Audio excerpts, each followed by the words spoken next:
Friends, welcome to our Caltech Astronomy Stargazing lecture for the month of June. I'm Dr. Cameron Hummels. I'm a computational astrophysicist in the department, at the astronomy department at Caltech, and I will be your MC for tonight's event. Thank you, friends, stargazing aficionados and enthusiasts. Unfortunately, we don't have any stargazing for our virtual event, but we'll restart our in-person events reasonably soon. I haven't worked out exactly how we're going to do it. The virtual events have been very successful at reaching members of the community globally, which has been great. I know we have a number of members from around the country and around the world tonight, in fact, which is amazing and awesome. So we definitely want to continue to have a live component that's online that reaches our global audience, in addition to having in-person events that everyone can attend if they so choose. So there will be more details in the next couple of months as we work out how we're best going to do that technology. So anyway, so tonight's event, I'll give a couple more minutes of announcements, and then I'll introduce our speaker, our esteemed speaker for tonight, Dr. Spiropulu, professor of physics here at Caltech. And she'll give a presentation, roughly 30-ish minutes.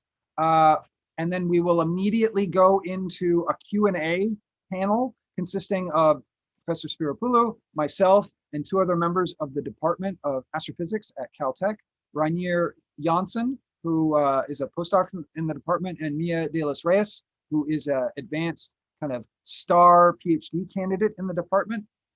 And we'll basically field questions from you guys on a variety of topics, obviously topics related to the content of Professor Spiropulu's presentation on quantum technologies, but also questions related to anything that you might be wondering about in terms of space science and astronomy and astrophysics and physics and really the natural world.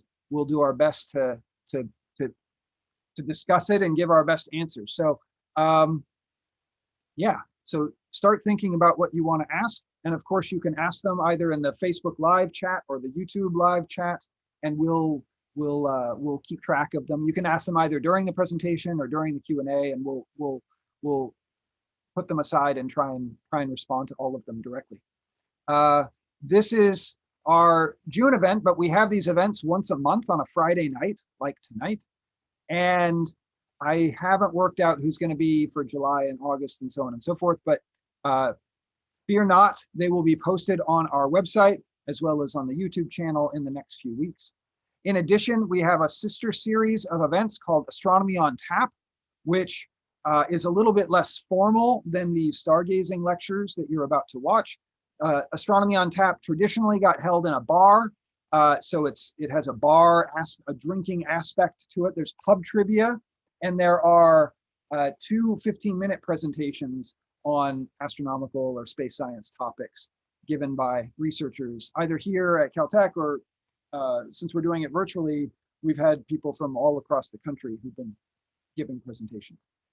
And I guess those are my major announcements. We also, in case you missed it, we've been starting these events, having them in Spanish and having them in Mandarin Chinese. So if you happen to be someone who speaks either of those languages, perhaps fluently, we encourage you to check them out. They're in our YouTube channel, and you can see those events and hear about science, similar science to what we're going to discuss today, but in different languages. So reaching a larger audience. Okay, I think those are my announcements for now. Professor Spiropulu, would you like to turn your mic and your camera on? Awesome, welcome. Thank you so much for joining us tonight. Very excited to have you here. I think you're one of our most esteemed guests on the program here. We've had some pretty heavy hitters, but you've accomplished a huge amount in your career. So it's really a pleasure to have you join us tonight. Thank you. Thank you for having me. Okay, so if you want to go ahead and share your screen, I will start the introduction. And that sounds good. Okay. So Dr. Maria Spiropulu is the Shen Chen Professor of Physics at Caltech. She received her PhD in physics from Harvard and was an Enrico Fermi Fellow at the University of Chicago before moving to CERN. She worked at the Tevatron's Collider experiments and at the CERN's Large Hadron Collider on detector and trigger research and searches for dark matter and other new physics, including the discovery of the Higgs boson.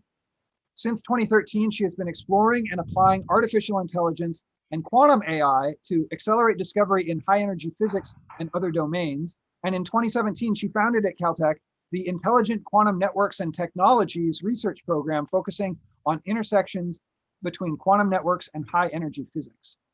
Among her many, many accolades and awards, Dr. Spiropulu was the chair of the Fermilab Physics Advisory Committee and member of the High Energy Physics Advisory Panel to the US Department of Energy and the National Science Foundation. She was the chair of the Forum of International Physics of the American Physical Society, and she's both a fellow of the American Association for the Advancement of Science and the American Physical Society, and she was the chair of the Caltech faculty for the years 2019 to 2020. I don't envy you that. I think manager of anything during 2020 was probably a lot of heartache. So good work on that front. But thank you very much for joining us, and I'll let you take it away. All right, thank you very much, and thanks the astro-gazing people for organizing this wonderful outreach event. I think it's very important to get the messages of science and technology out. So I will be talking on quantum technologies, quantum science and technology, from fundamental physics to everything: dark matter, dark energy, deep space communications, and the architecture of space-time. And I want to say maybe the most impressive engineered system of all, quantum engineered system of all, is actually the universe. So our cosmos, and that's the universe and nature, we think is quantum and complex both in its manifestation and source. And I will qualify this. This is the current thinking. This is not the thinking of the Newton times, and this is not even the thinking of the 20th century, although the hints were there. And I want to say that the quantum nature of the universe includes empty space, the vacuum, and probably space-time itself, which becomes a little bit weird when you think about it. In other words, the source of space-time, the source of what used to be in Newtonian physics, the stage where everything takes place, is actually a dynamic quantum system and multi-body equivalent, if you want. And that's not only in the small scales, which is depicted in this yin-yang thing here, where you have particle tracks on the one side and you have the galaxies and the stars on the other side. It's across all scales, we think today, that quantum is underlying the physics and the nature of the universe across all scales. This is kind of interesting to think about, and I'm showing you here a detailed sky map of the infant universe, infant at 380,000 years old. This was created by the Wilkinson microwave anisotropy probe. This is a cosmic microwave background experiment that was then superseded by other experiments planned, but the main message of the findings is the same. The image, what you see in this image, reveals that in fact there is the 14 billion years fluctuations in temperature, and they are shown as differences in the colors that you see there. They correspond to the seeds that grew to become galaxies and stars, the seeds of the large-scale structure that we see today. And this image in particular shows a range of plus minus 200 microkelvin, very small temperature fluctuations. And this is what we call the cosmic microwave background, which is the oldest, let's say the snapshot, a picture of the oldest light that arrives to us in our universe, which is imprinted on the sky in terms of fluctuations, temperature fluctuations, when it was 380,000 years old. We don't have from before that anything. The people are trying to figure out how to probe before that. So these tiny temperature fluctuations, they correspond to regions of slightly different densities, and they are, as I said, the seeds of all the future structure of the universe, the stars, the galaxies that we see today.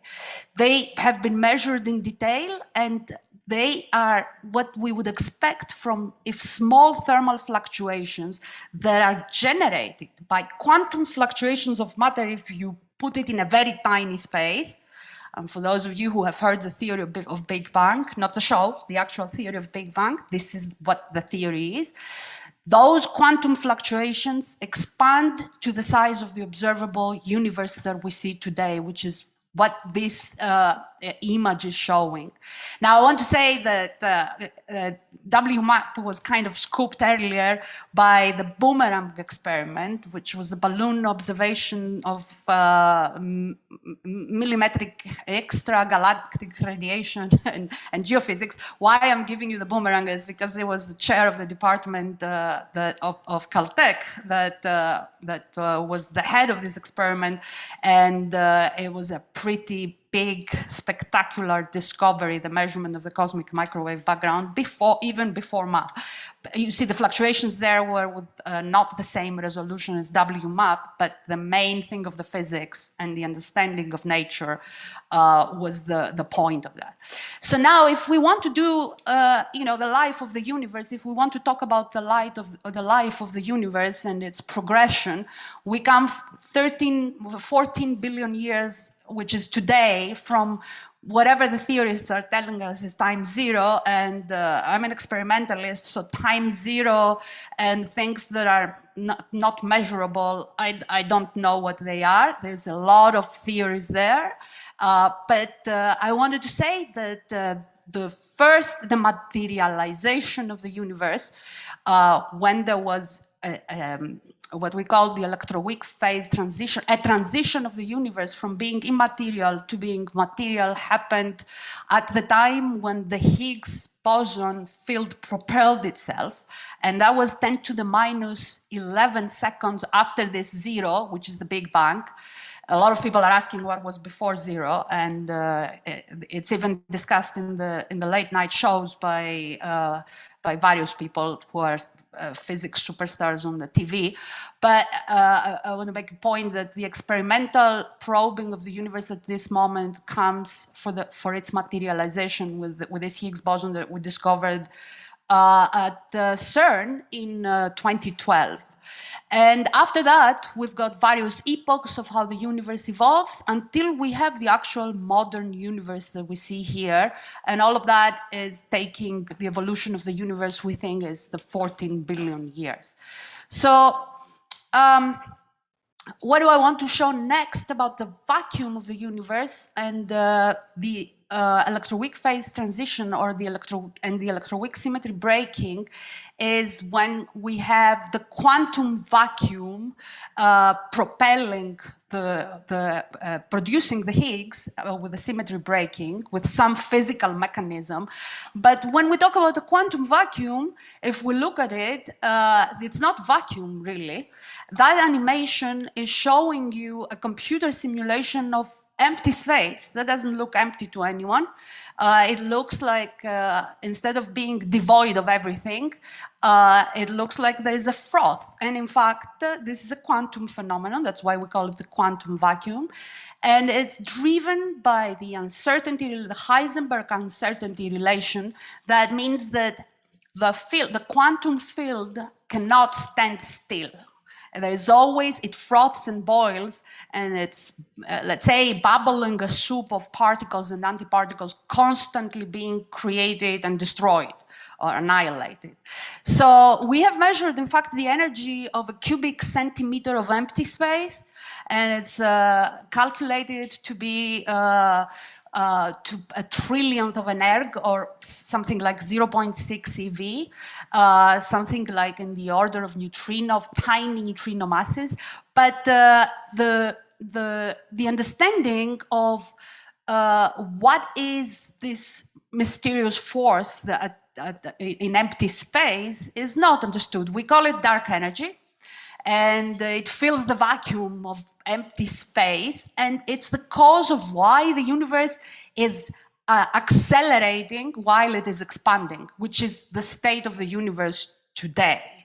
Now, as I said, we don't know what is dark energy and why it exists. It looks like a quantum phenomenon, in fact, and that's what particle physics is telling us, that at the microscopic level, even perfect vacuum bubbles with quantum particles that are the natural source of dark energy, they are frothing and boiling. Now, if we do the naive calculation of what we think that energy should be, it comes out to be about 10 to the power of 112 larger than what we measure.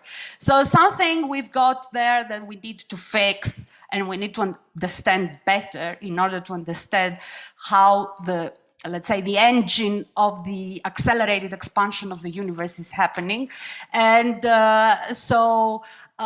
this is what particle physics, cosmology, particle astrophysics is trying to disentangle, and we don't have the answer today of the actual mechanism, of the actual underlying physics. Now, I haven't talked about the budget of the universe with all this dark energy.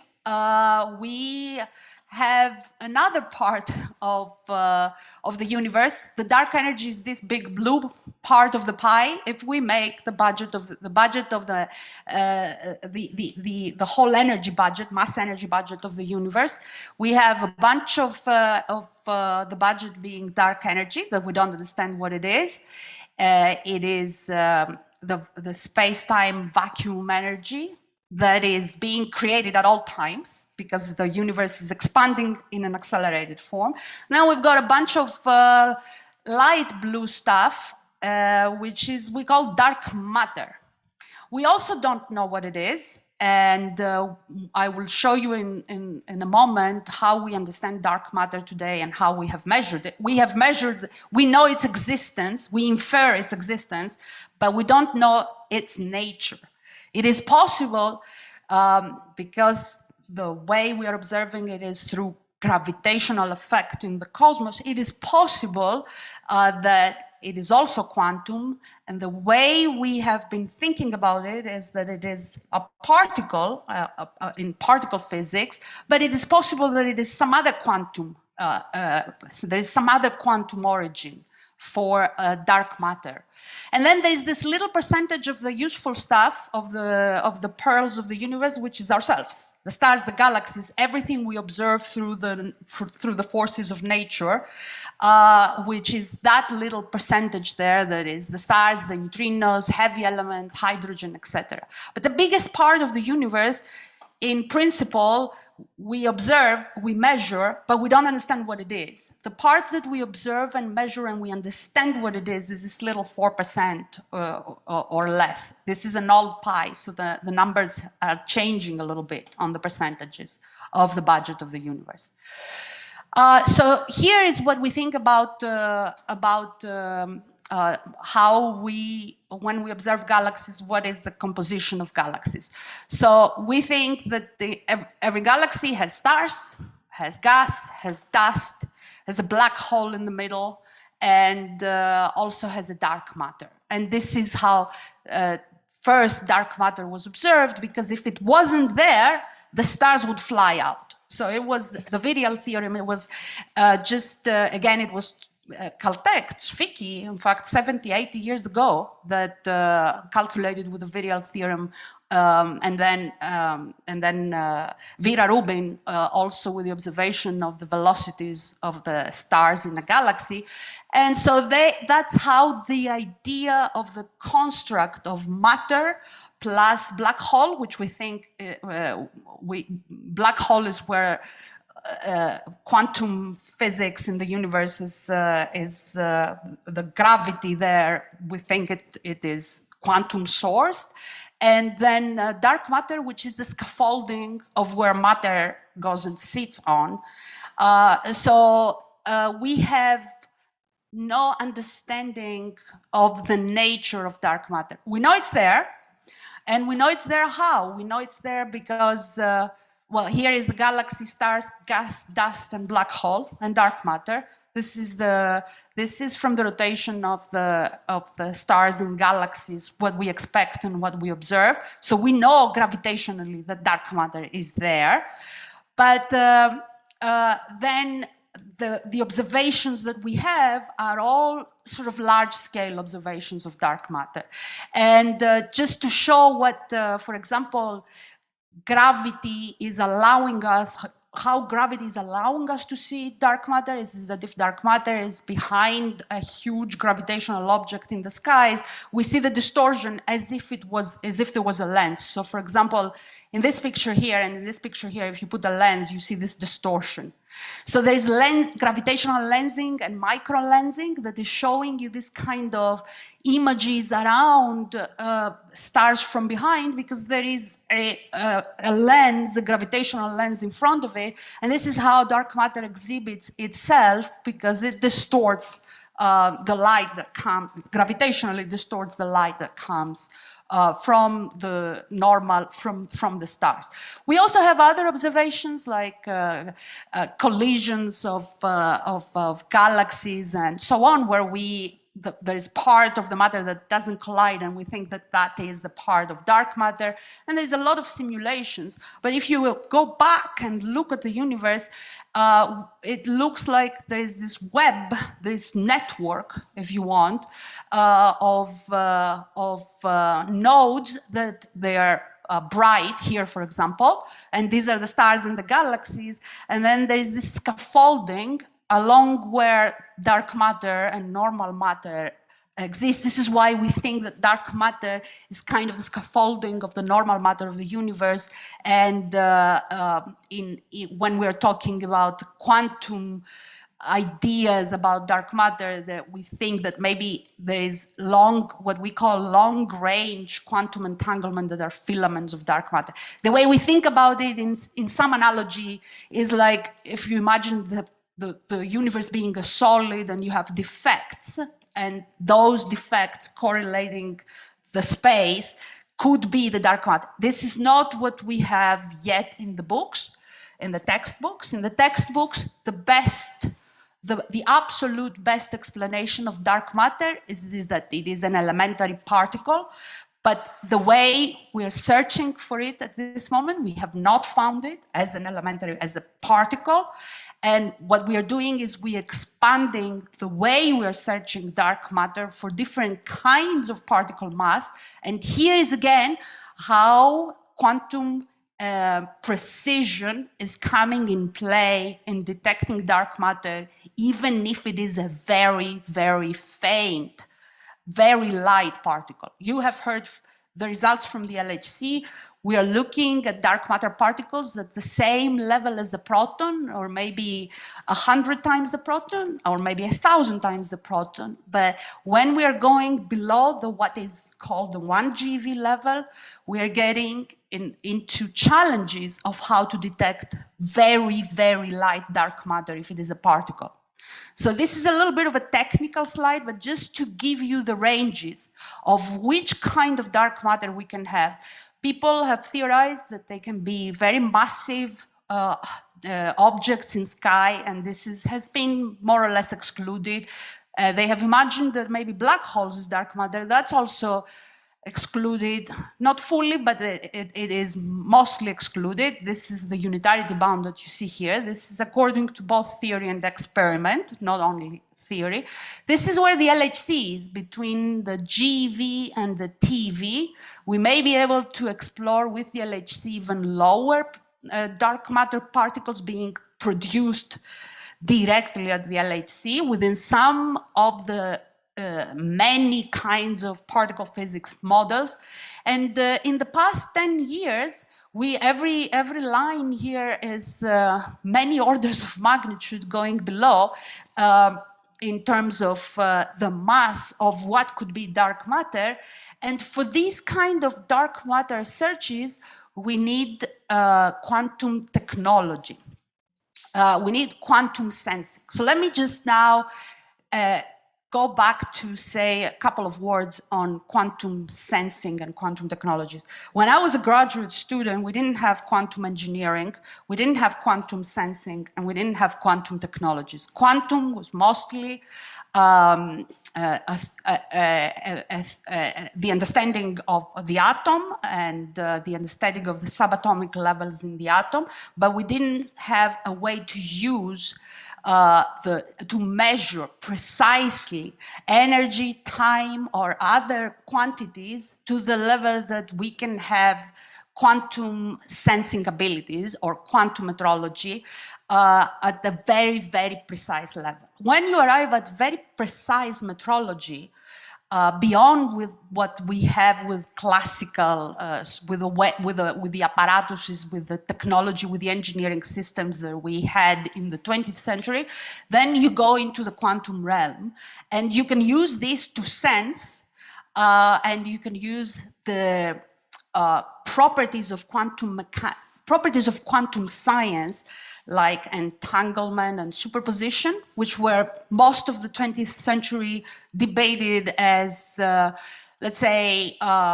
philosophical properties of quantum physics. But now you can use these properties to actually have access to parameter space, to understanding of nature at a deeper level, at the quantum level. And this is a very important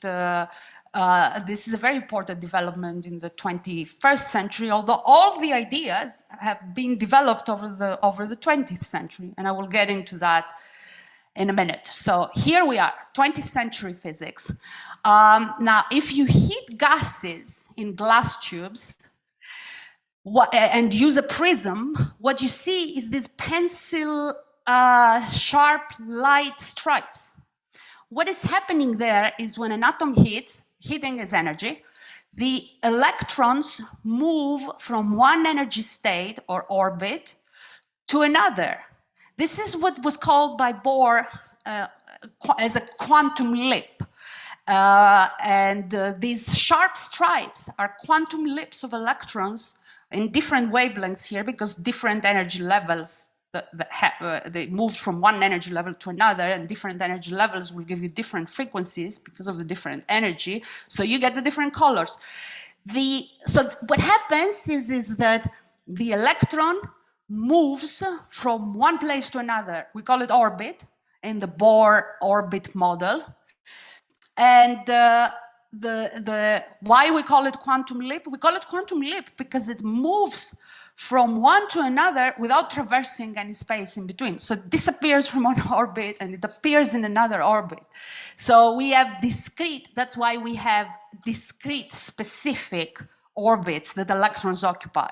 So of course, that was one of the 20th century big achievements to understand the Bohr model with this kind of experiments.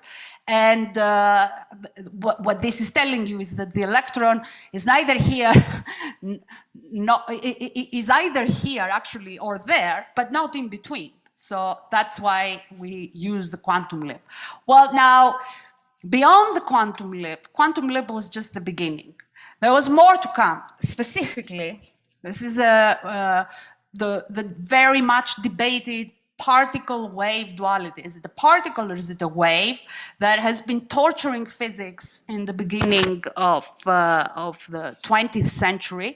When Schrödinger came up with a wave equation, he thought that an electron was extended, it was not a point. And then Bohr said that, in fact, yes, we can write it as a wave, but it's not a wave that it's a smeared out wave. It's actually a mathematical wave, a probability wave. So let's see how Schrödinger thought about this, and in the realization of this happened in the double slit experiment, where in fact the quantum mechanical waves are going through the slit. The particles are going through the slit as waves, and we see them interfering after the grate, after the slit, and appearing as positive, as parts of light and parts of dark, which is positive and negative points of interference, if you want. And on the right side, this is difficult to depict really, but if you look there, you see the numbers on the waves, the way Born describe it. It's a probability wave. The size of the wave at any location predicts the likelihood of the electron to be there. So where the wave is big, it's not where most of the electron is where the electron is most likely to be. And so, in other words, you're not allowed to ask the question, where is the electron? You're allowed to ask, if I look of the electron in some part of the space, what is the likelihood that I will find it there? So when I throw one electron, I cannot predict where it will land, but when I throw many electrons, I can predict that X percentage will land here and Y percentage will land there. This is the probability, the wave of probability in the way we explain the quantum particles. And then comes one very weird aspect of quantum mechanics that again tortured Einstein and many of the quantum people of the 20th century. It's called entanglement. They thought it was a strange phenomenon in which objects become so closely connected and linked that they kind of share the same existence. So in the language of physics, when they share the same existence, it means they are described by the same wave function if they're perfectly linked. They can be not so perfectly linked and perfectly linked. Now, most interactions actually at the subatomic level, it do involve some entanglement, it do involve some correlation, and the trouble is pinning it down. Because entanglement is very fleeting, is a very fragile and fleeting phenomenon. It leaks out in the environment. That's why it's so difficult to preserve, to observe, and to use it and play with it, which we are now doing at the everyday level, as I will show you in a minute. So we have learned in the meantime, at the end of the 20th century and the beginning of the 21st century, how to actually produce entanglement and try to retain it. In other words, have coherence. Don't let the correlations decohere. Now, let me show you in this cartoon. There is an observer here, and there is two particles, one in some quantum state and one in another quantum state that we know make a singlet, for example, make a spin 0. The quantum state, it doesn't matter, but let's use it. This is a spin up particle and a spin down particle that gives you a 0. So now if you take these and you take them as far away in the universe as you want, here is the cartoon, the way the observer is looking. The one particle says, tell me if you are up or down, I have to be the opposite. And the other particle says, I don't know until somebody measures me, according, again, to Bohr. So if somebody measures particle B and it finds it in one state, because of the initial entanglement correlation, one doesn't even need to measure what A is. It knows it from the knowledge, from the initial correlation and from one of the measurements.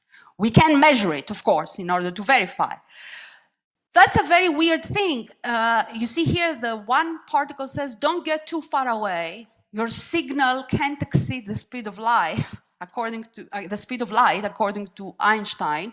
And the other guy says, don't worry, we're both part of the same system. This was not the full universe, but the half universe, but still very, very big. And the observer says this is a large system. This correlation, or entanglement, as it's called, entanglement means really, as if you use it in the English language, perfectly means correlation, this linking. and it's linking of information. So if we have the information on the one, we know the information on the other. There's no exchange of anything here. Nobody moved. There's no transmitted information and received information. Just the information that was inherent from the correlation at start. Once you measure the one, then you know the state of the other. And this is a very big and profound thing about quantum mechanics. It was thought to be totally bizarre and mysterious, okay? So the notion in the heart, physically speaking, in the heart of entanglement is the notion of separability or locality in atomic systems.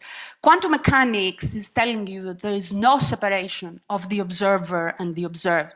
The two electrons here, for example, the two particles and the observer are part of a single system. There is some experiment which is called the Einstein-Podolsky-Rosen experiment, the EPR experiment. And for a long time, it was thought to demonstrate the sort of incompleteness of quantum theory. But in fact, it was just the naivety of assuming local conditions in atomic systems. Once they have been connected, these atomic systems, they never really separate. The information that they have, they never really separate in the way we think about entanglement. And of course, there was experimental confirmations that were attempted first in 1978 by Clauser and then Aspect in 1982, various experimentalists. And recently in the 21st century, in 2010 and 2015, there was a demonstration again in Delft in the Netherlands, and now we have we casually actually generate entanglement and shuttle it with some protocol that is called quantum teleportation, and basically despite the local appearances of phenomena, there is a foundation upon which reality rests, which looks like a network or a web.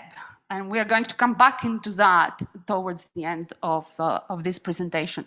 So here's what I meant to say. Here is the entanglement distribution in a quantum network in our labs. This is a paper from 2020 that had a very good score of impact in terms not only of science and technology, but possible societal impacts.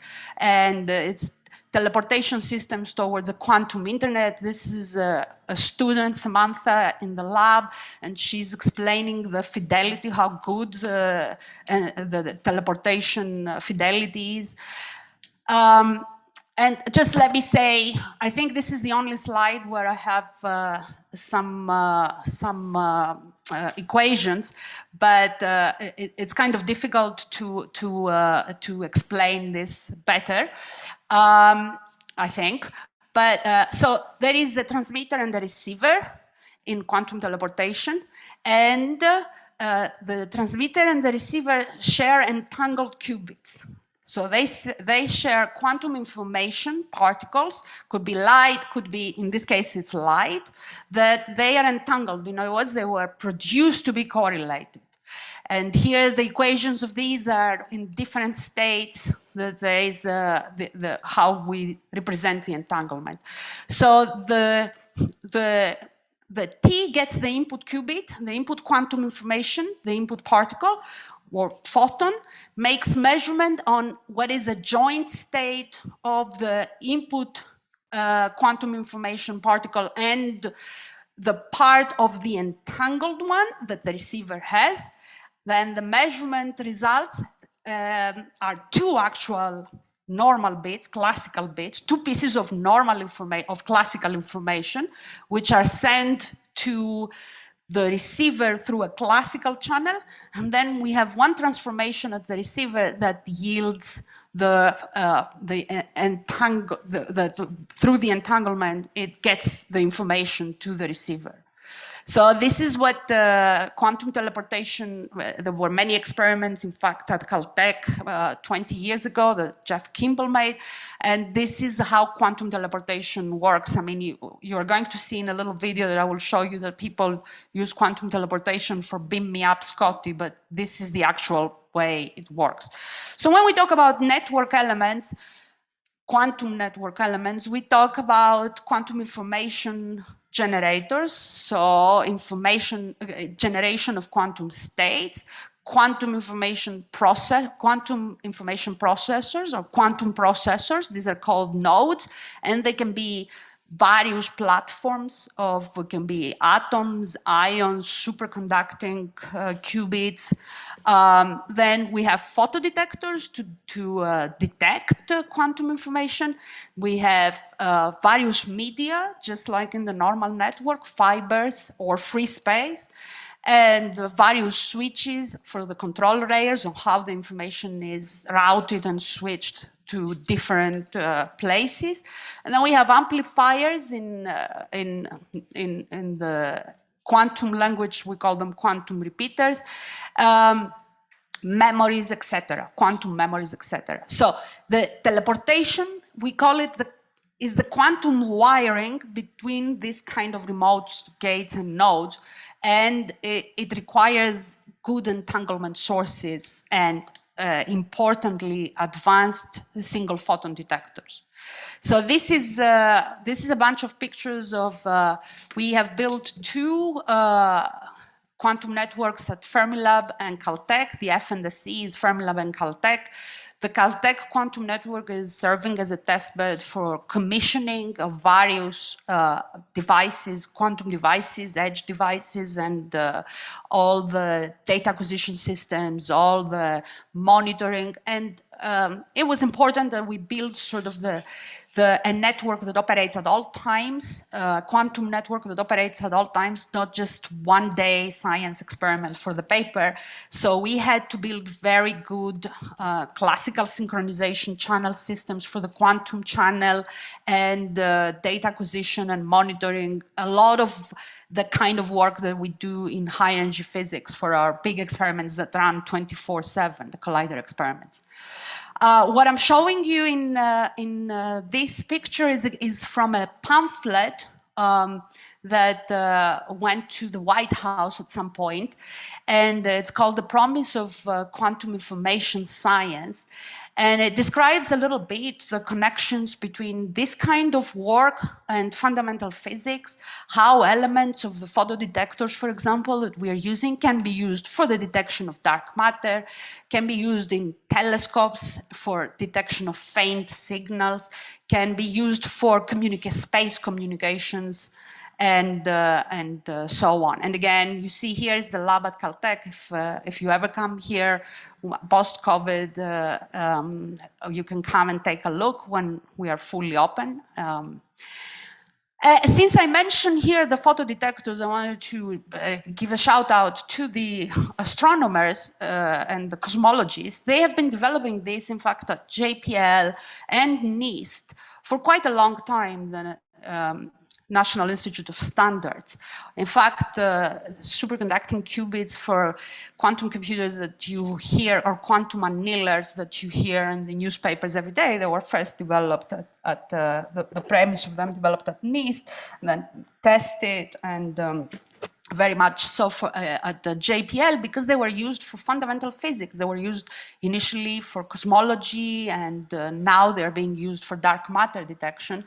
They're called SNSPDs, these kind of particular ones that we use also in the quantum network at Caltech and Fermilab and in other places where we're building test beds.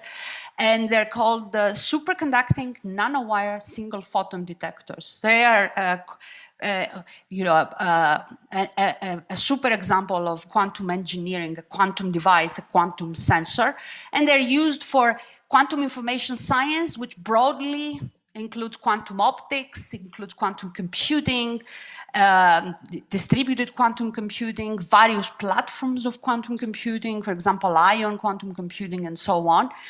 They are used in free space laser communications, and I will show you one example that has quite an amazing reach for that, in the deep space optical demo.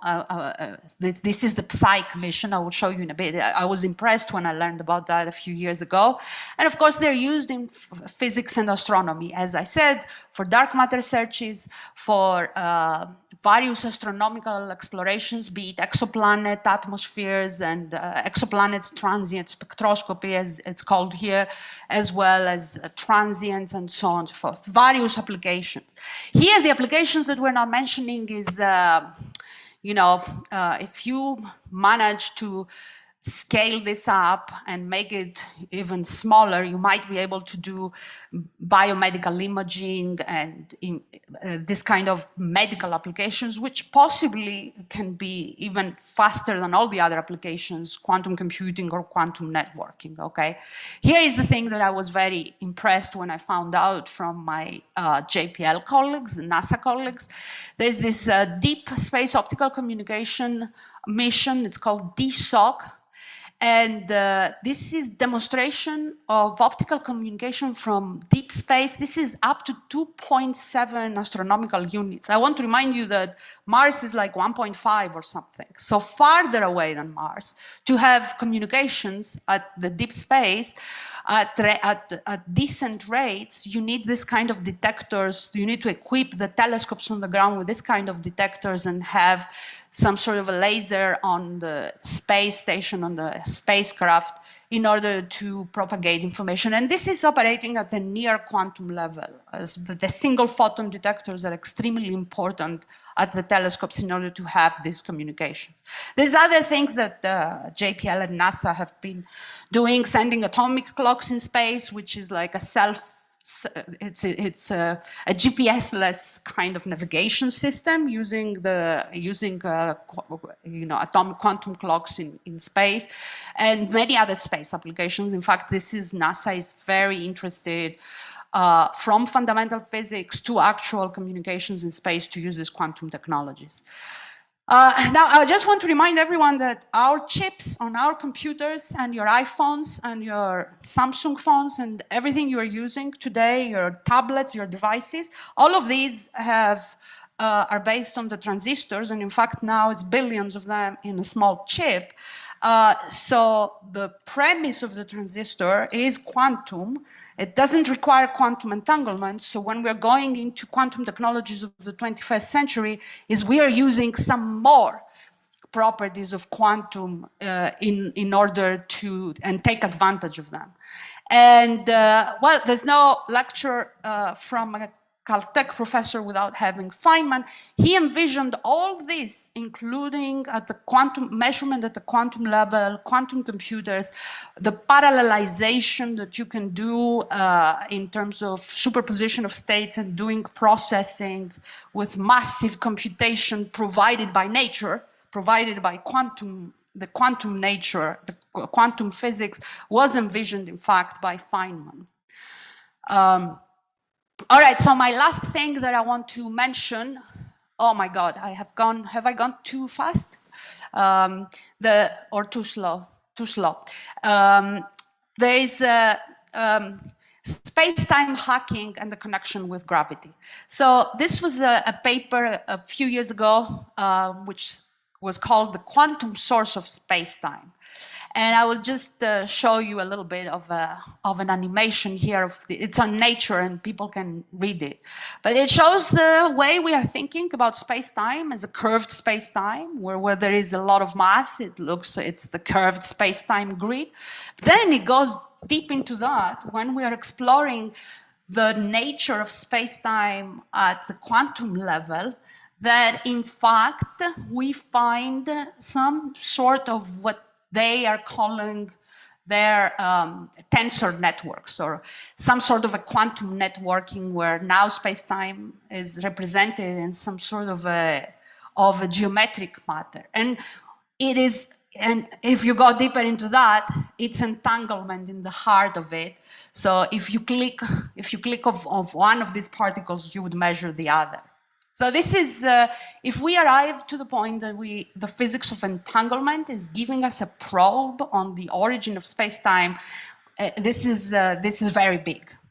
Now, in our quantum teleportation systems, we do also some theoretical work where we kind of the teleportation protocols. We're trying to think of the quantum computer as a black hole. Two of them are linked through a wormhole, and while this was kind of like it sounds like you're looking interstellar or some such. In fact, there is a premise in quantum information theory and string theory that we can understand something about space-time with this quantum teleportation and quantum networks. And this is a string theorist explaining this to students and professors at Aspen a couple of years ago in one workshop where we had both experimentalist theorists, mathematicians, quantum physicists, condensed matter physicists, quantum optics people, high energy people, and we were all discussing about this because quantum technologies is actually a multidisciplinary field. All right, so I'm closing. This is the end of the slides, and then I have a few minutes more on a little video that I want you to see. And for those of you who are Ian Banks fans, that's the series of all AI, the AI universe, the AI culture, etc. Ian Banks in Matter, there's a very funny thing where one of the AIs said that we are information. All things are, however, we are lucky enough to be encoded in matter itself. And it says here, not running in some abstracted system as patterns of particles or standing waves of probability, which was kind of fun when I read it, this book. And I'm closing with this. But I have a little more bonus for you from some of the attraction that our paper got recently, in 2021, after we published it. A lot of people were very interested. Let me see. Am I sharing the browser? Yes, you are. All right. So let me be heard also. And play. How are we doing? Sounds great. Looks great. Go ahead and go full screen. Nice.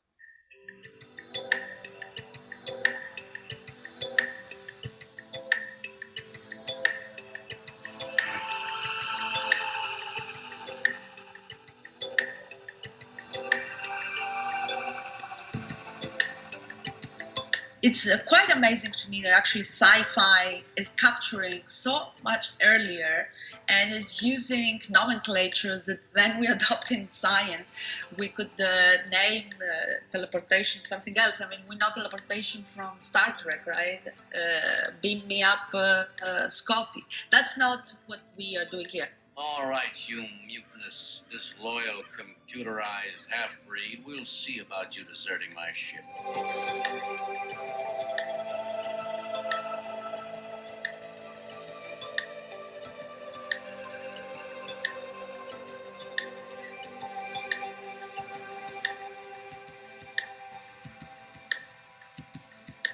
Since the puppy is complaining, this is Qubit and he arrived home a few days ago, so if you hear cooing and willing, this is him.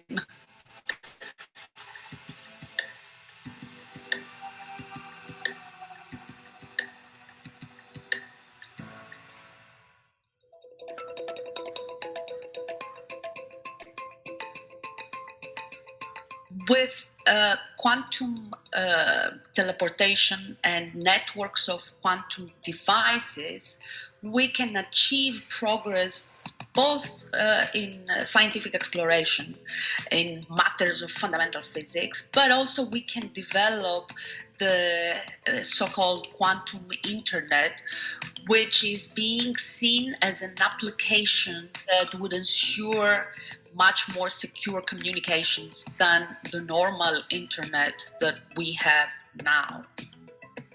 We envisioned that we could build systems in order to put at work the experimental demonstrations that we had from 20 years ago and have systems engineering and systems integration so that we can actually present a prototype of a quantum internet. When we talk about quantum, we mean very precise, right? So once you arrive at very precise measurements beyond the classical precision, let's say, that we can achieve with devices that have been developed in the 20th century, then you are arriving in the quantum realm. So quantum imaging for medicine might be one of the first and most important applications. You can have magnetometers, quantum magnetometers inside the cells that do mapping and get information in vivo and imaging in vivo with quantum imaging that is unprecedented.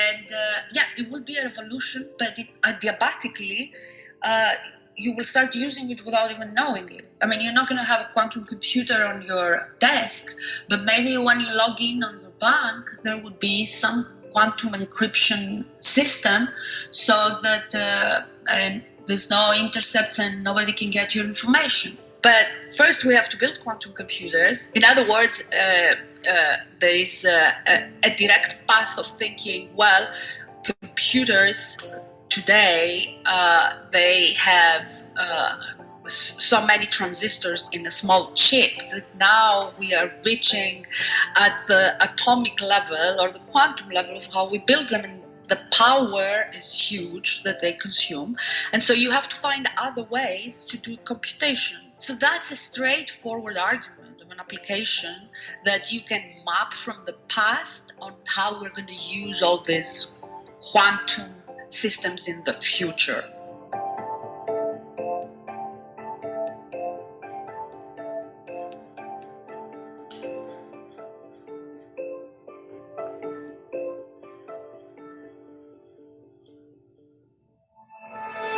$50 years ago, we didn't predict that you could have this propagation of misinformation on the internet at this level where society is formed now based on the information there. And so if you imagine quantum information, that it is a superposition of a lot of information, then one can sit down and think about the societal impact. And there are people who are making proposals in order to bring also these other disciplines together in order to think this through. In the history of the development of science and technology, we had to think about the power of nuclear physics, not just as an experiment where we write a scientific paper, but how it's used. Same thing with the Human Genome Project, and now with the CRISPR, and same thing with artificial intelligence. There is an unfiltered, unthought through way of how much of the technology is needed, for what reasons, whether we use frivolously technology.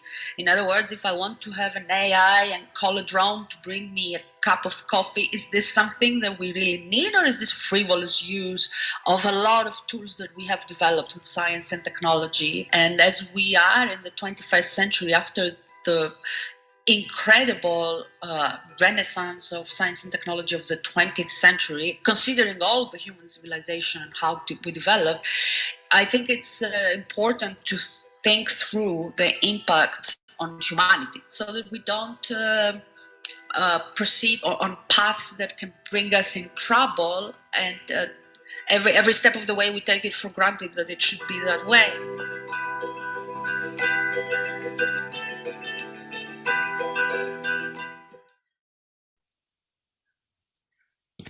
Excellent. Very thought-provoking, Professor. Thank you very much for that. Thank you. Can you hear? Yes. Your internet's a little bit sluggish, but maybe it's coming back in a moment. Check, check. Okay, yeah, now it's good. Okay. Thank you very much. Yeah, lots of questions, lots to discuss. I even have some questions too. So so audience members, both in Facebook Live as well as YouTube Live, feel free to write your questions in the comment box in the chat. And we're now starting our Q&A panel that consists of Dr. Spiropulu, myself, as well as Rainier Janssen and Mia de los Reyes. Do you guys want to come online here, guys? So our panel is meant to answer your questions about not just quantum technologies and quantum physics, but any in general questions that you may have about astrophysics and space science and astronomy.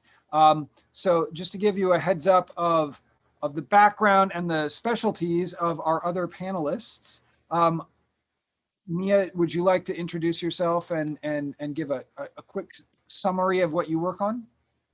Sure. Hi, everyone. My name is Mia de los Reyes. I'm a 5th-year grad student at Caltech. I'm an observational astronomer, so I use data from telescopes like the Keck telescopes in Hawaii to understand how galaxies evolve, and I do that by understanding their chemical compositions and how those change over time. So I'm especially interested in sort of small, low-mass galaxies like the satellite galaxies around the Milky Way, because those are the building blocks for more massive galaxies like our own. Awesome. Awesome. Thank you, Mia. And Dr. Rainier Janssen. Hi, thank you, Cameron. As Cameron says, I'm Rainier Janssen. I'm a postdoctoral researcher at Caltech and NASA JPL. My main activity is development of detectors to detect signals in the far infrared. For that, I actually use components that are also found in the quantum experiments and the quantum computing world. And when I have a bit of spare time for research, I do observational astronomy, so using telescope time to understand how supermassive black holes influence the evolution of galaxies. Excellent. Thank you, Rainier. So yeah, lots of questions from our audience. Firstly, before I get to them, I'm going to be greedy and I'm going to ask a question. So you were demonstrating that you could transmit significantly higher bandwidth, or like bit rates of data from one location to another when you incorporate quantum effects. Is it that there's entanglement that allows this, or is it? Well, the speeds at this moment, we are just upgrading. The speeds at this moment is not the cornerstone. The fidelity of the quantum information that went from one place to another, and the quantum entanglement specifically, the fidelity of that we send it and we received it, is the important, the metric that was optimized. The rates are being optimized by now. Imagine that you have a huge clock, like a gigahertz clock, that you clock quantum entanglement and you want to receive it on the other end. This involves quantum sources that can operate at high rates so that you produce the entanglement, and it also involves the SNSPD, the kind of photodetectors that I showed you, that they have to receive it at this clock. So we are upgrading this so that not only we have high fidelity of the teleportation, but also we increase the rates from the level of hertz. If you wanted to make, the quantum internet today, the rates would be horrendous. It would be like before you had a modem. But if you do it in within the time that I will publish with my group the next paper, and some other groups across the world are competing on that, then we will arrive at the gigabit. So we will arrive at very soon at the rate that we have today. The important part, and I didn't mention, in which basis we are working. You can have entanglement in polarization base, in timing qubits, in polarization qubits, in energy qubits. You can do entanglement in various sort of bases. In the timing base, when you do time, so early, late, and superposition, what you need to tag when the quantum information arrives on a classical line. And that classical line, the way the resolution we have is picosecond level, which is better than the NIST clocks, better than the clocks that Google tags all the information by many orders of magnitude. So this timing, the precision tagging of the information, the picosecond precision timing of the information is another cornerstone. Otherwise, we don't know what we received when. And so we cannot do the validation of our teleportation if we had crude sort of synchronization. You will see high rates, the high speed. I think maybe the Mashable there was a little bit misleading in that, because we want it all. We want the quantum internet to be, terabit rates instead of the gigabit rates that we have today. But we are actually in a much faster way. We're going to progress from the bits to megabits to gigabits. When I say bits, I mean qubits, of information. So it's important, and it's the immediate target that we have. And also we have to do it over fiber or over free space. And again, all the bases that we're using over free space versus fiber has to do with what is efficient in order to maintain the entanglement, the fidelity, and the teleportation fidelity. I see. So the focus up until now has been on fidelity. The focus now has been on fidelity. So we know what we send and what we got, and we can mark it, and on running it over long periods of times without downtime. In other words, downtime was only in order to, if you want, reboot the cryo systems, but not 5 minutes experiment and that's it.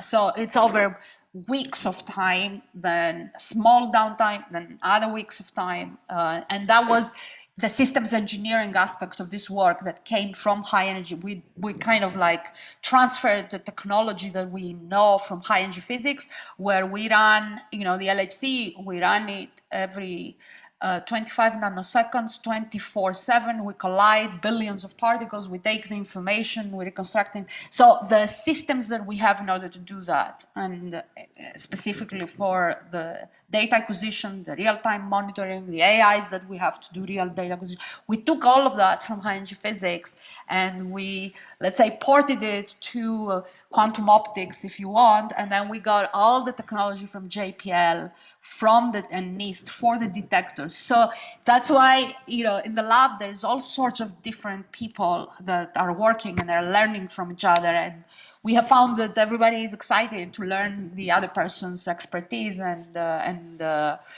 we have people who are astronomers and they're talking about, quantum telescopes now. And we have people who are mathematicians and they're talking about dense coding and crypto stuff. So it's a big mix.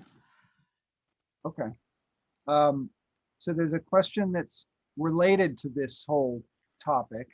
Well, there are several, but one that I think is appropriate here, from Izzat Zubir. Aside from having secure communication, what other applications are there for quantum teleportation? Yeah, so quantum networks in general, if you want to see the applications, is the first thing that you will think about quantum networks, if you think about quantum computing, is the analogy of networks and normal computing. If you have one desktop somewhere and it's not linked anywhere else, well, too bad. Distributed quantum computing, in other words, if you want to have a cloud where you are in your desktop, you have your quantum algorithms and you want to use a quantum resource and link, it will be end-to-end quantum systems, and distributed quantum computing will be one of the things that you need in order to expand the power of quantum computing. If you imagine, we don't have quantum computers yet. I mean, we have some, but they are not at the level of millions of qubits. We have Google and IBM. Industry has been making a lot of progress in creating sort of this kind of systems. And there's a lot of physics. The qubits of the Sycamore computer are detecting cosmic rays. So, and in fact, even a bad qubit is a good quantum sensor for dark matter or whatever. But if you want to have scalable quantum computers, you might want to think about linking smaller systems quantumly so that you don't lose the decoherence. If you want to have distributed quantum computing and everything about, blind quantum computing, where your algorithm is not known to the hardware at all, and the server doesn't even need to know it. Your algorithm is encrypted and the server doesn't need to know what you are running. So let's say super security, and if the server is quantum. So there is all these aspects, in other words, of distributed quantum computing, quantum cloud, other than cryptography, etc. Now, if you want to think for science perspective, the power of end-to-end quantum interfaces and interconnects. Imagine LIGO, or imagine a quantum gravitometer, the phase 2 or 3 LIGO, where they go and they actually sense quantum states, and then you throw them on a quantum link, and then you analyze them in a quantum computer. I don't even know which physics is going to come out of that. You can't imagine the power of what kind of physics you probe if you have end-to-end quantum systems.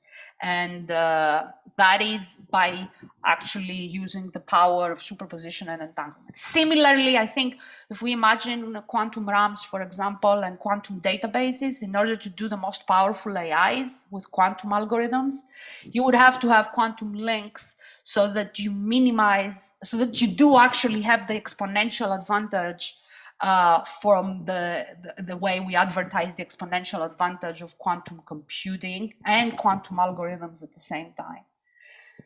So we'll see how this evolves. This is not, I don't want to say that this is the usual people say it's 5 years away. Probably this is maybe 10 or 15 years away, but it's not 50 or 100 years away. We know the physics works, and so now we have to make the engineering work. And we have to make also the math work. I think cryptographers and applied mathematicians, without even knowing the quantum physics, they can actually use the rules of quantum physics in order to do very advanced, even post-quantum cryptography.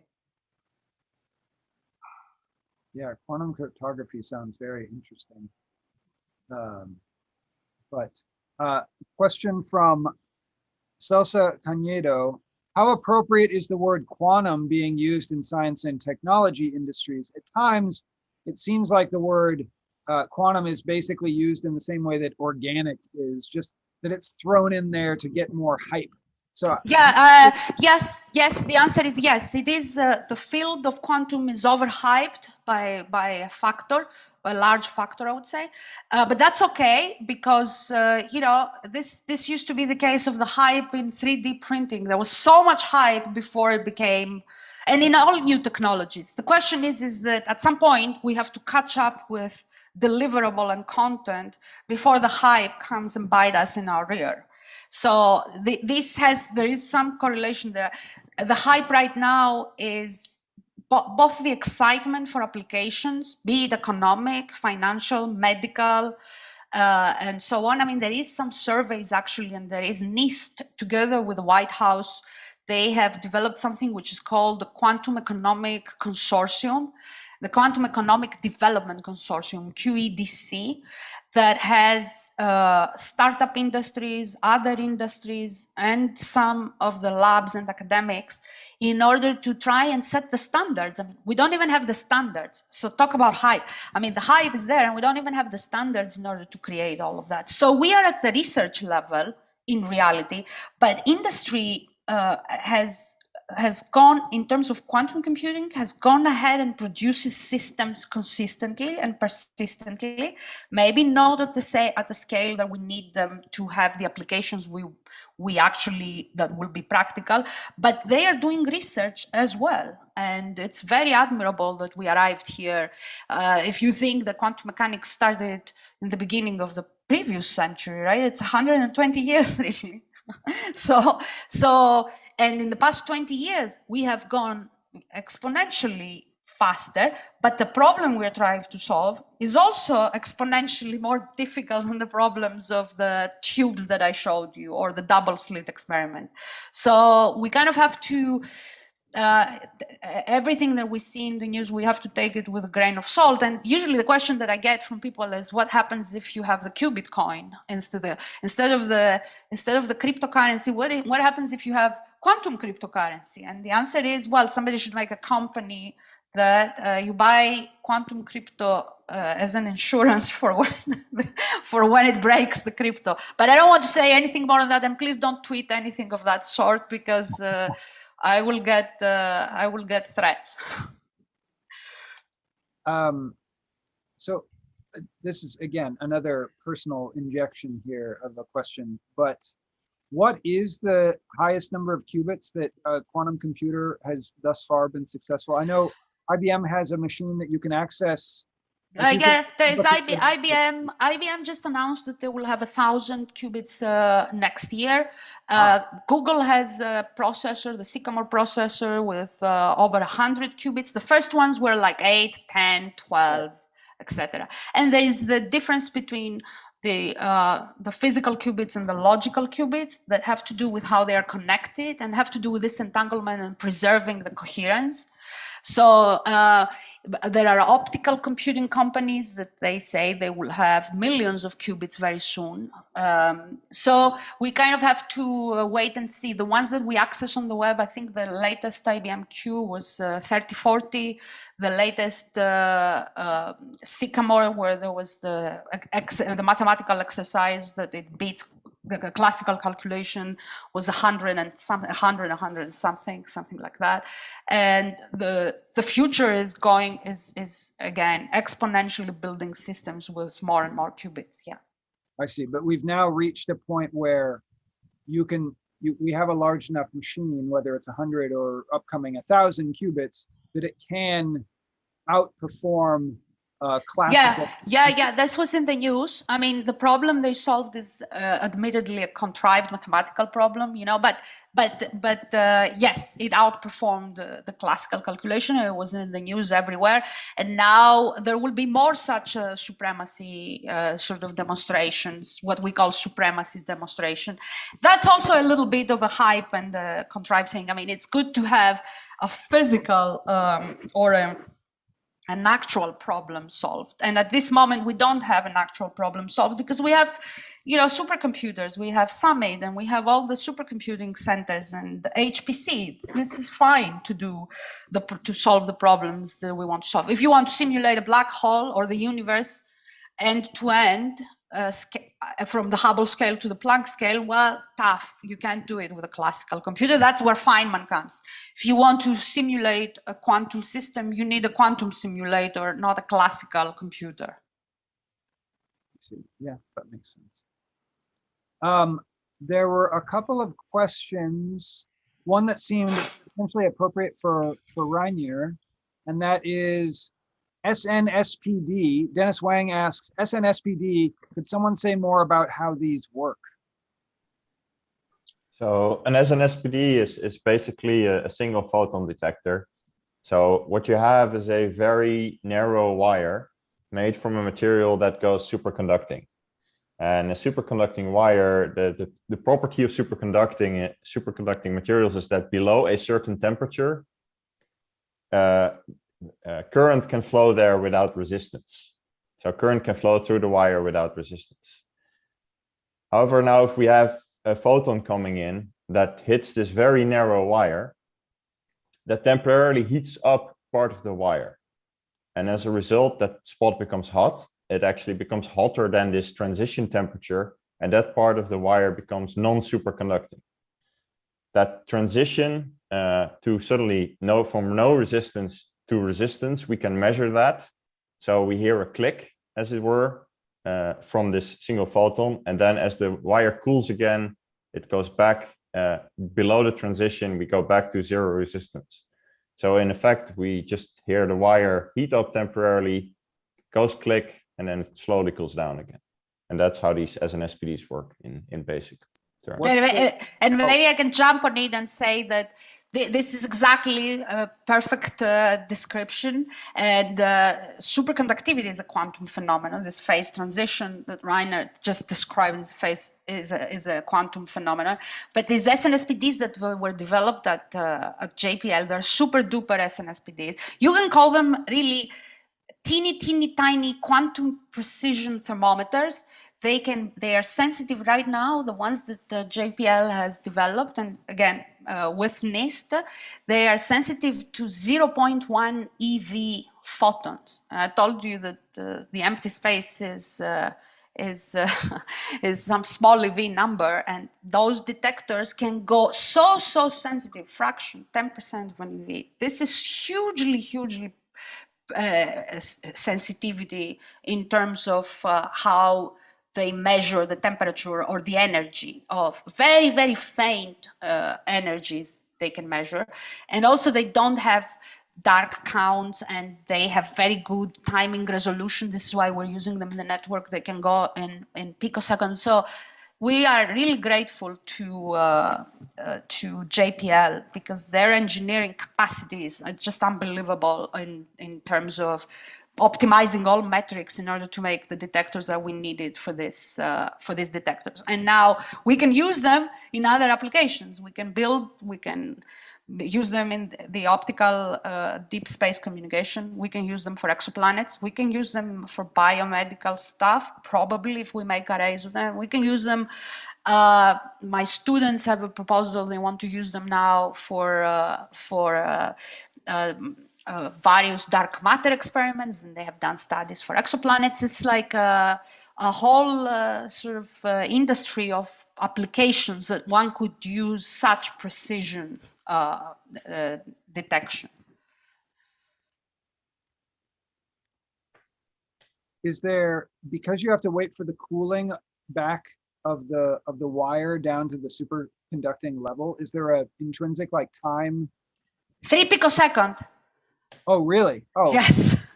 This is what they have achieved, 3 picosecond resolution. Of course, however, if you want to do, if you have more than 2 photons, if you have 2 photons, 3 photons, single photon, etc., and you want to discriminate, there's another technology challenge there, and we're trying to solve that as well. Wow. Okay. So just for reference for the audience, a picosecond is 1 trillionth of a second.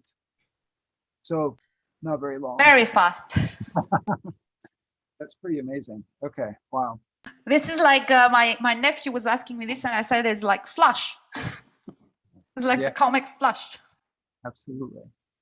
A question. It looks like here's a question for Mia.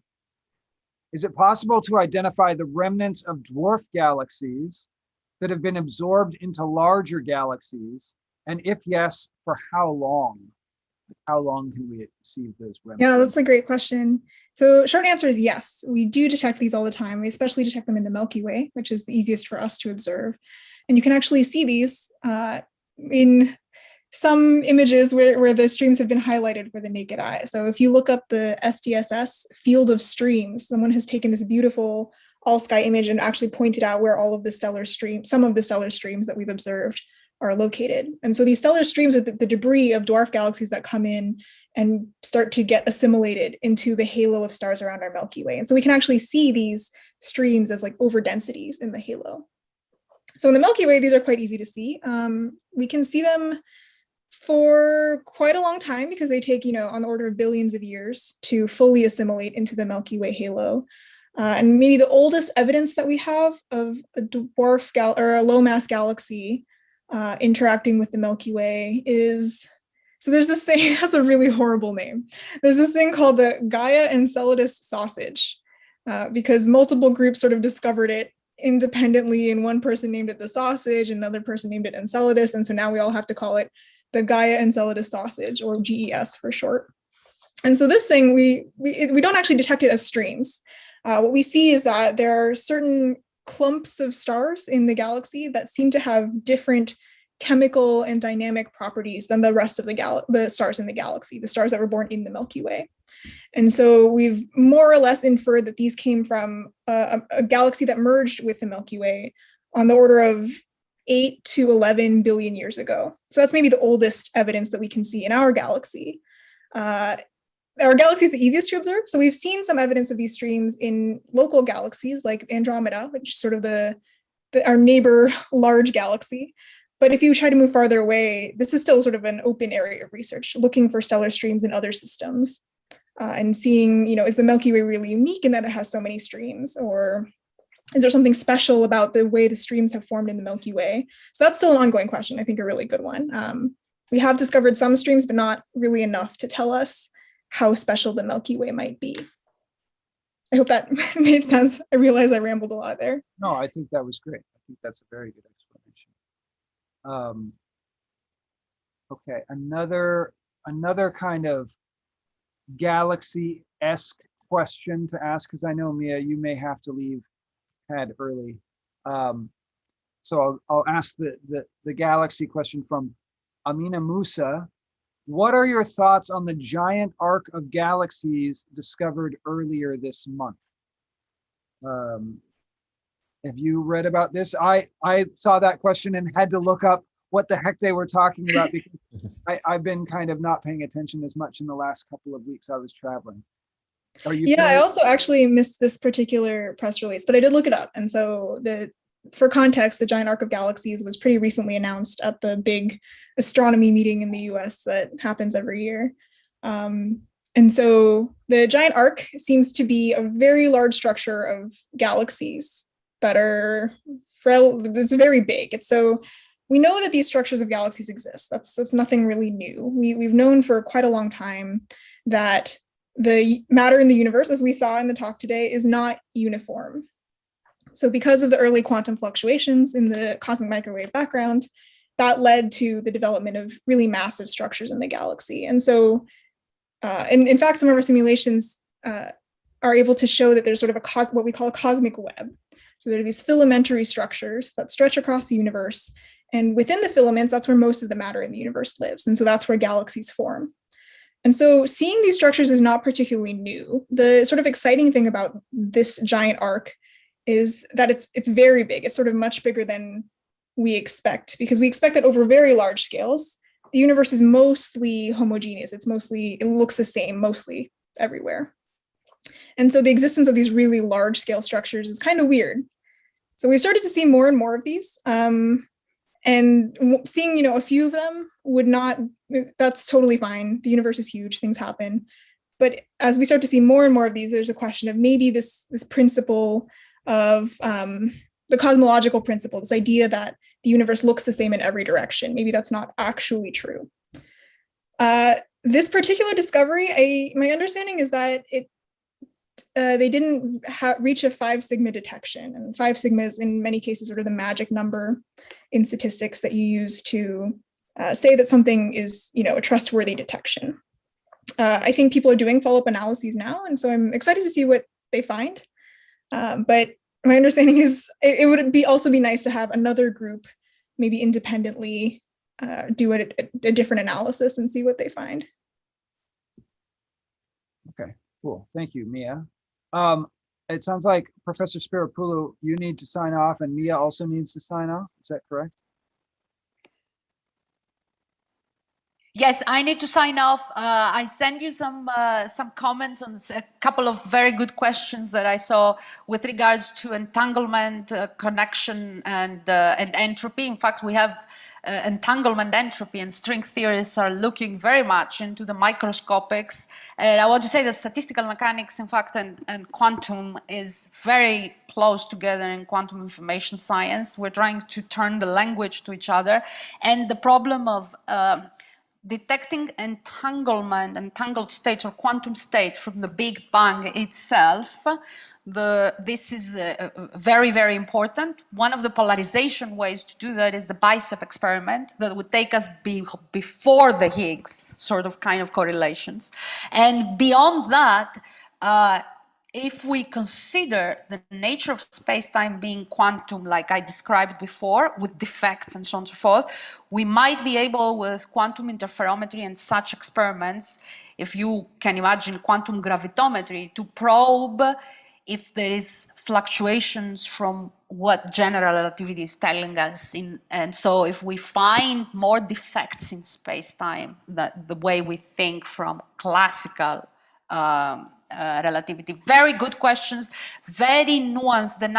There's no real answers to these questions, but we are trying very hard to think about all of this, and we do have some sort of a construct between string theory, quantum information theory, and some sort of vision for what kind of experiments we can do so that we probe this kind of questions, okay? Thank you very much, Professor. Thank you, astro gazers, and thanks everybody who joined in. Cool. Thank you. Bye-bye.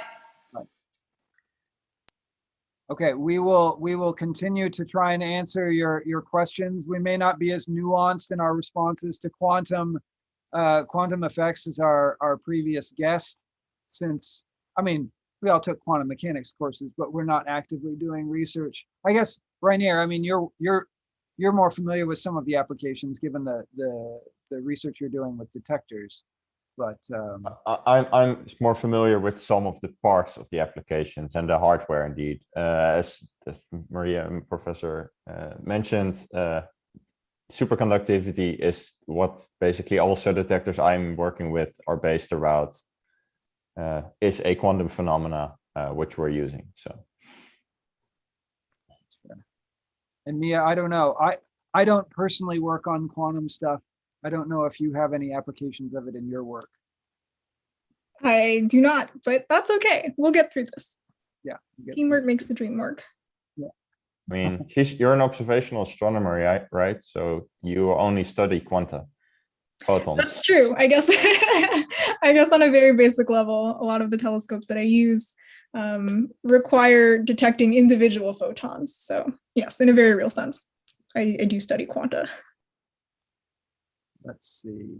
Oh, there's a lot of questions here. A lot of questions that I don't have a good answer to.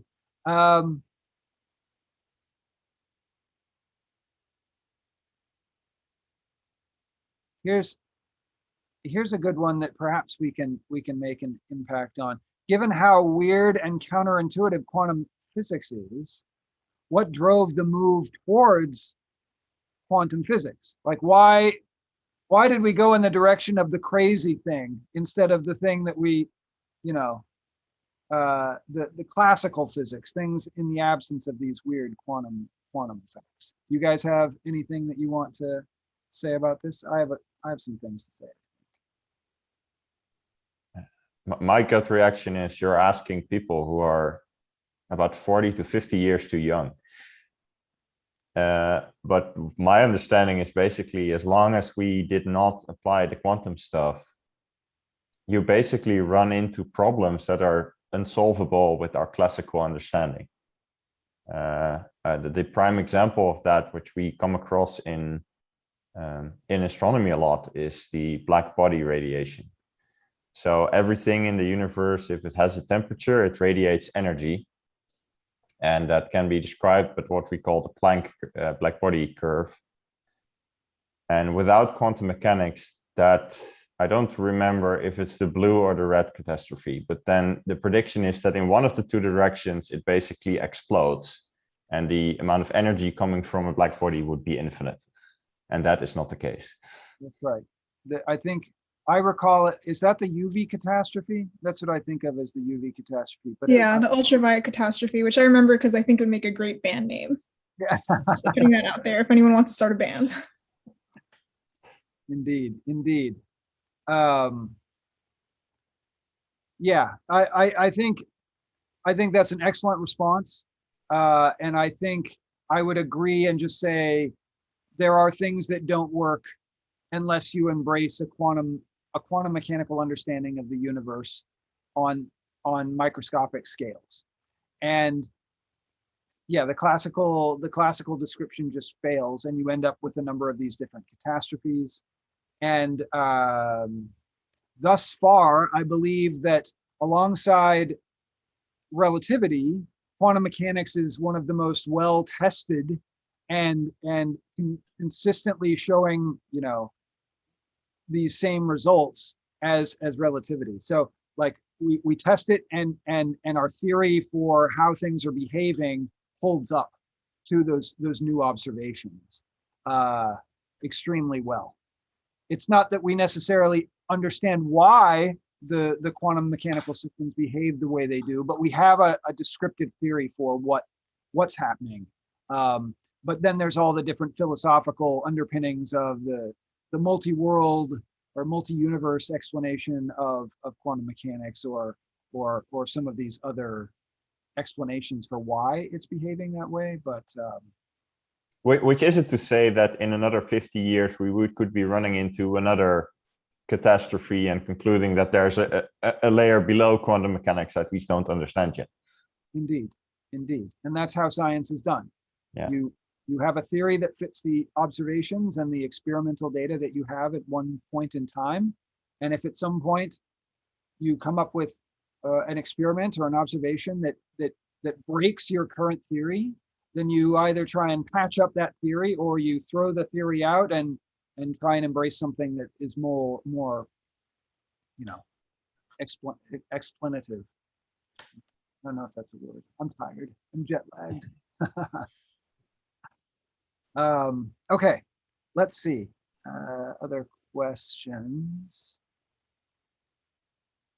Well, here's just a question that seemed relevant for Rainier. Are the far infrared sensors that were being described earlier based on tellurium? This is from Chris Georgi. So I quickly Googled tellurium, and tellurium can go superconducting. However, at least the detectors I built do not use tellurium, and as far as I know, the tellurium is also not used for SNSPDs.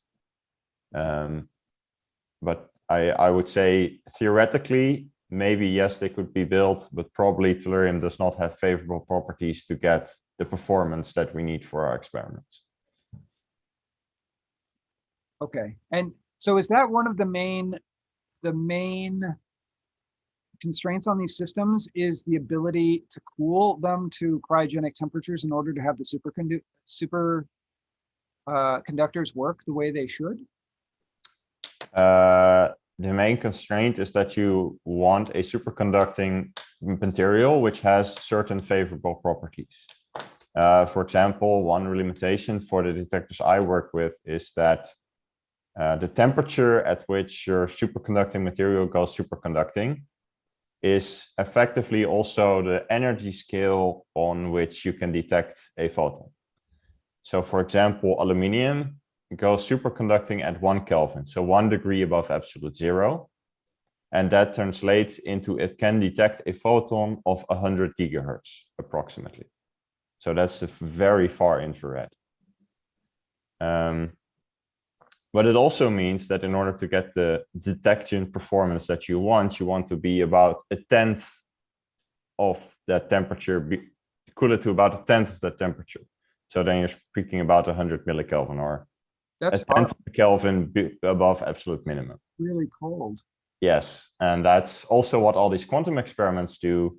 They use basically the same technology as what I'm using to detect photons, but they are actually storing their entangled photons temporarily in there. So what I use as a detector, the kinetic or a superconducting resonator, a lot of quantum experiments are using it either as a memory bank or as a transmission line, so to say. Is it because that thermal noise will mess up the properties of the data stored on that scale? Like if it's warmed above that, 1/10 of a Kelvin, that it's gonna mess with the information that's present there? In quantum systems, yes. In quantum technology or in quantum information processing, yeah, that's the main reason. For my detectors, it's mainly to suppress thermal noise. Like thermal noise could give false signal in my case. In the detection. In the detector version.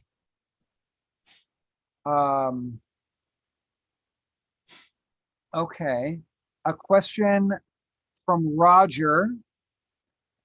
This might be too high up a question for this discussion. When are we going to get astronomy science project mission planning? Yeah, well, that's happening all the time. It's happening now. People are constantly coming up with new ideas for new missions, space missions, ground-based observatories, all kinds of things. But maybe so although people are proposing these ideas all the time, maybe the time when the astronomy community sort of really gets together and starts putting these ideas together happens once every 10 years. So we have what are called decadal surveys. And this is for the US astronomy community. I think other countries, I think there's a similar Canadian decadal and various European decadal surveys, but the US decadal survey has led to, in the last few decades, the James Webb Space Telescope was a product of the last decadal. The Hubble was sort of the flagship mission of the decadal before that. And so what happens is once every 10 years, a bunch of astronomers, well, all astronomers in the US are invited to write white papers. So just papers outlining something that they would like to see in the astronomy community. It can be a new mission. It can be a new, funding for specific kinds of software. It can be more discussions about, hiring and admissions and that kind of thing. And people get together, and then a decadal committee, which is funded by the National Academies of Science, Engineering, and Medicine. National Academies of Science put together a committee of very well-established astronomers in the field who know a lot of people. And they also form committees, and then those committees start going through all of the white papers that people have submitted and coming up with sort of priorities and helping the US astronomy community prioritize what it's going to spend its time and effort and money on in the next decade. And so, as you might have noticed over the last couple of decades, this has mostly included very large flagship missions like James Webb or Hubble, or I think Chandra was before that. So large space telescopes. But it's entirely possible that the upcoming decadal will not have a single flagship mission and might instead decide to prioritize lots of medium-sized missions or smaller missions. So it's really, so it's really interesting sort of to see, the ideas that people come up with. If you're interested in astronomy at all, looking up those white papers that people submit is actually a really good way, because they're not very technical summaries all of the time. And so they're actually pretty accessible. And they're so short. Yeah, and they're very short. So if you're interested in reading more about, the kinds of ideas people come up with, it's a good time to look into them. And they're all mostly available on the archive, arxiv.org. arxiv.org.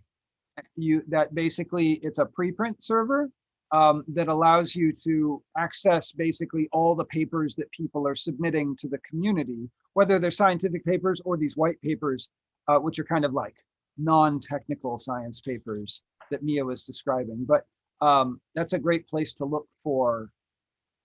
Basically, that's where we go to look for stuff. So if you're seeing it there, you're seeing the cutting edge. But yeah, that was a great explanation, Mia. Thank you. Yeah, and I should also add that the upcoming decadal, so the 2020 decadal, is a little late, partly because of COVID, but I think the goal is to get it out later this year. So hopefully in time. Yeah, it was my understanding that July was kind of the sweet spot. So we should add that the division chair for Caltech's physics, math, and astronomy departments, a woman named Professor Fiona Harrison, who's does some amazing research and was the principal investigator of what's the mission? NuSTAR, the X-ray mission. Yeah. X-ray gamma ray mission, NuSTAR. She actually gave one of our talks on here, so you can find the recording from a few years ago. But she's the head.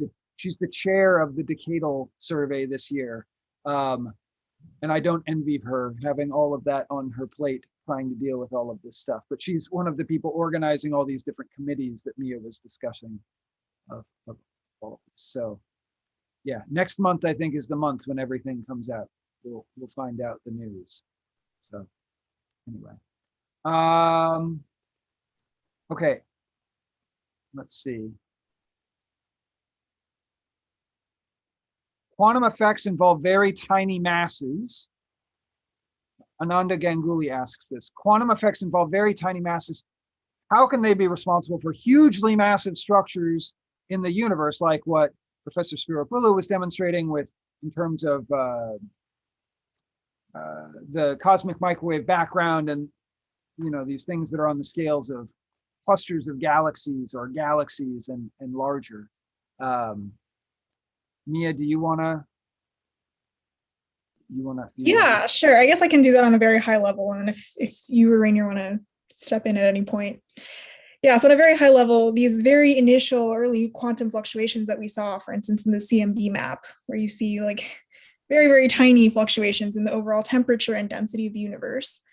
What happens is that over time, the tiny dense parts of the universe, parts that are just slightly more dense than other parts of the universe, attract more matter. So gravity kicks in and matter will move towards where there's more matter because gravity is attractive. And so over time, the dense areas continue to become more dense and the underdense areas become more underdense or less dense over time. And so this just happens over time. And this is what builds up eventually the cosmic web with the cosmic filaments that we see and all the galaxies. So that's sort of the very high level explanation of how that happens. Yeah, definitely. Just inflation blows up really small scale things to very large scale. And so the things that are happening on the quantum scale get big really fast. I think that was great.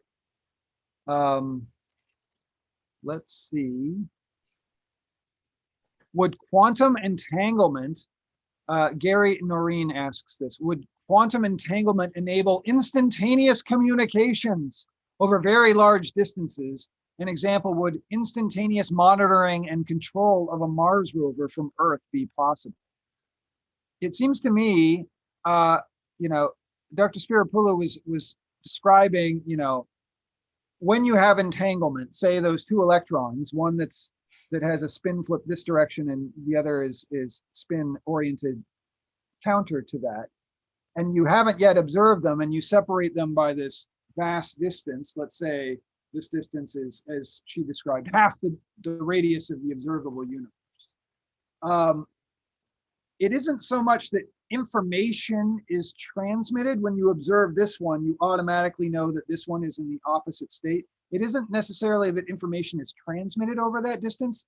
It's just that, or not in a way that you can control what this information is, right? That's at least my understanding. What do you guys think?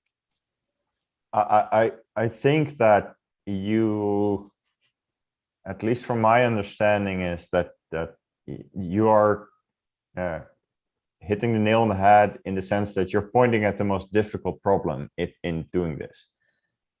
If you would like to, I don't know, control the Mars rover in this, you would have to entangle them, send them out far apart, and then your rover needs to do operations on its system to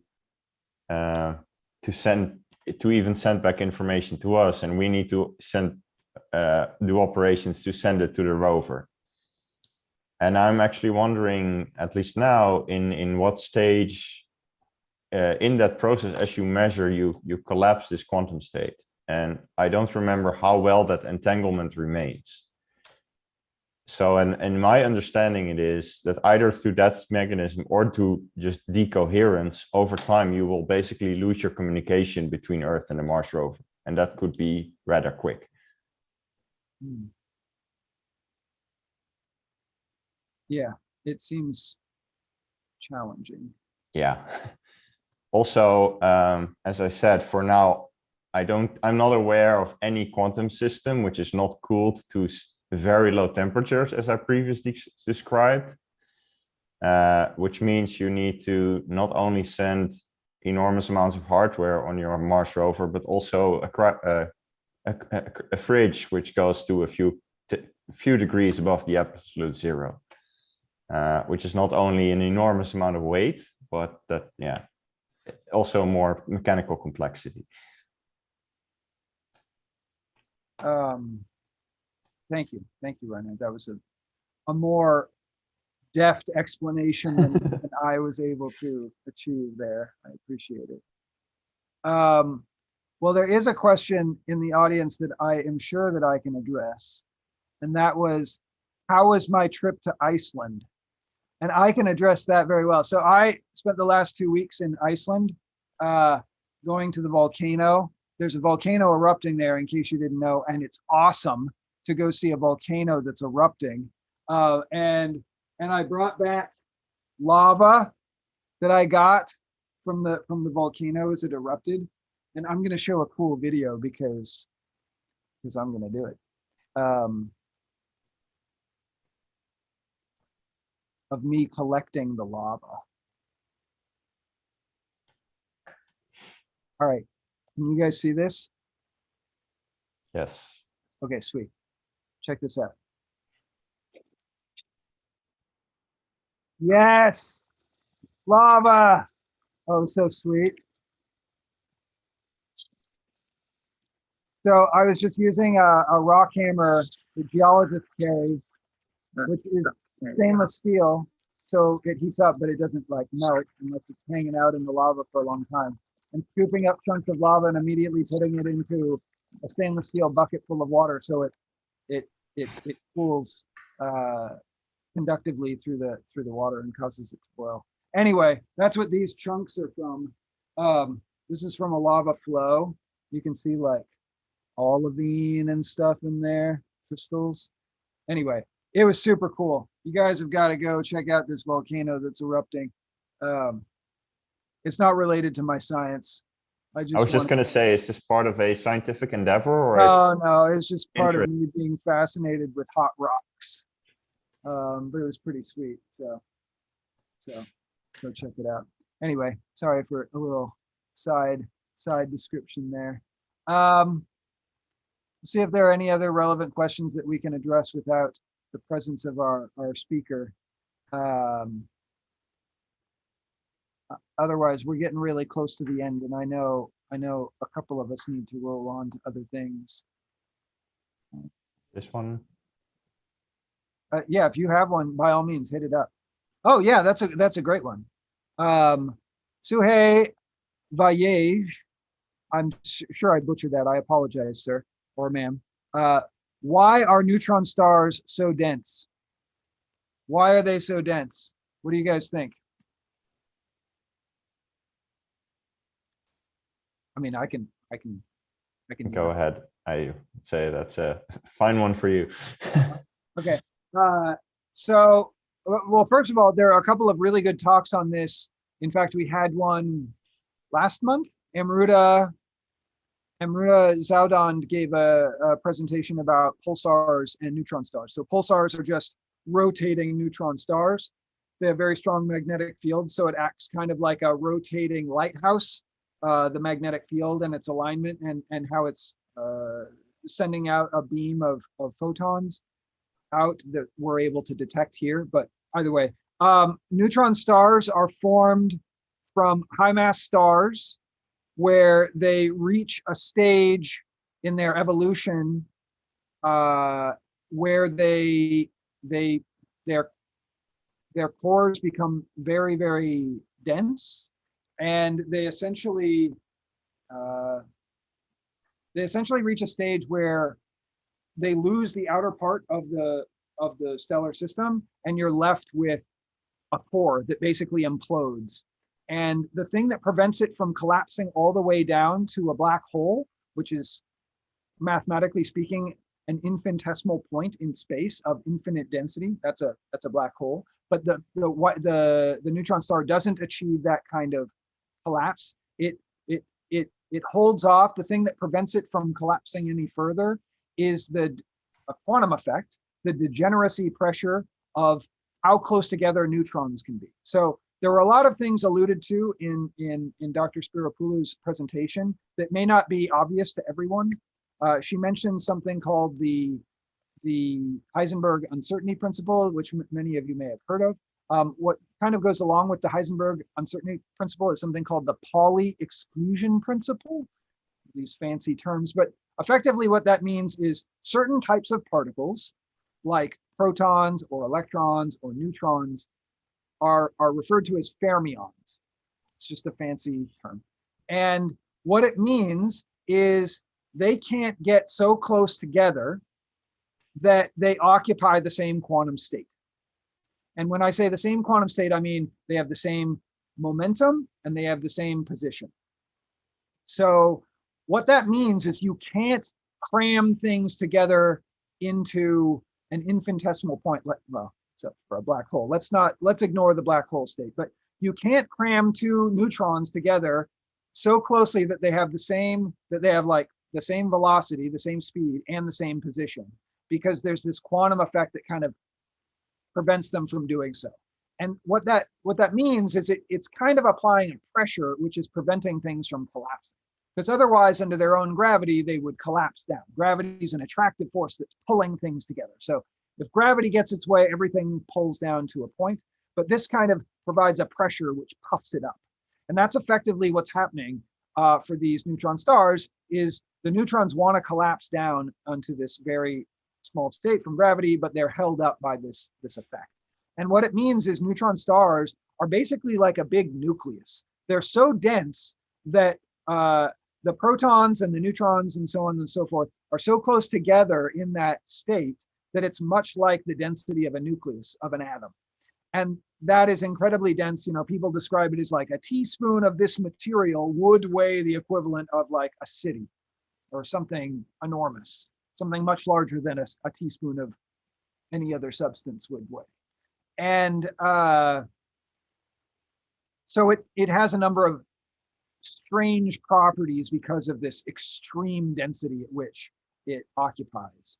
But I encourage you to check out Amruta's excellent presentation, which describes some of the wonkiness and wackiness of these objects and what that implies about the space around them. But it's definitely an active field of research, because we can't create those conditions in a laboratory on Earth. We just don't have the energy capacity or the mass capacity to be able to do that sort of thing. So there's a lot yet that we don't understand about these sorts of objects that hopefully we will as we continue to study them at a distance. Do you guys want to add anything on that? I'm sure I didn't do a perfect job of explaining that. But. No, I think it was great. I don't think I have any particular things to add there. Yes.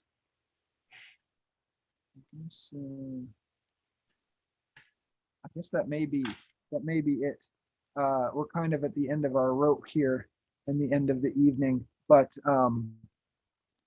yeah, well, first of all, I want to thank our now absent Dr. Maria Spiropulu for her excellent presentation. She covered a lot of ground with all the quantum entanglement, quantum encryption, quantum teleportation, and the various quantum engineering and applications that are going on in science today. I want to thank our other members of the panel, Mia and Rainier. Thank you so much for joining us and giving your insight on a variety of different topics, from superconductors to arcs of galaxies on much larger scales than we would anticipate there being in the universe. That's excellent. And thanks to all of you audience members for joining us tonight, spending your Friday night. In fact, a Friday night when you could, I mean, now that the world, well, at least part of the United States is partially opening back up, you could be out drinking with friends at a bar, and yet you're here listening to us. Some of you are even in places where it's the middle of the night. So thank you for taking your Friday night to join us and to join the conversation that we're having here.